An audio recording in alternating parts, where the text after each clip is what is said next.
નમસ્કાર દર્શક મિત્રો, હું છું મહેશ ઠાકોર અને આપ જોઈ રહ્યા છો the times of Mahisagar news. નજર કરીએ આજના મહત્વના ગરબાડા દાહોદ રોડ પર સહાડા ગામે મોપેડ અને બાઇક પૂરઝડપે સામસામે અથડાતા એકનું કરુણ મોત, 2 ઇજાગ્રસ્ત. ગરબાડા તાલુકાના સહાડા ગામે દાહોદ અલીરાજપુરા હાઈવે પર પૂરઝડપે સામસામે આવતા મોપેડ અને બાઇક ધડકાભેર અથડાતા ગંભીર અકસ્માત સર્જાયો હતો.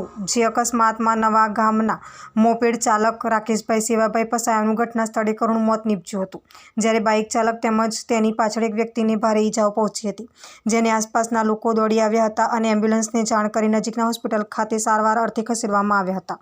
અકસ્માતની જાણ ગરબાડા પોલીસને થતાં ગરબાડા પીએસઆઈ સહિતની ટીમ ઘટના સ્થળે પહોંચી હતી અને સ્થળ પરથી વાહનો હટાવી રસ્તા પરથી ટ્રાફિક દૂર કરી અકસ્માત સંદર્ભે આગળ કાર્યવાહી હાથ ધરી હતી. આપના વિસ્તારના પડે સમાચાર જોવા માટે અમારી channel the times of Mahisagar ન્યૂઝને લાઇક, શેર અને સબસ્ક્રાઇબ કરો.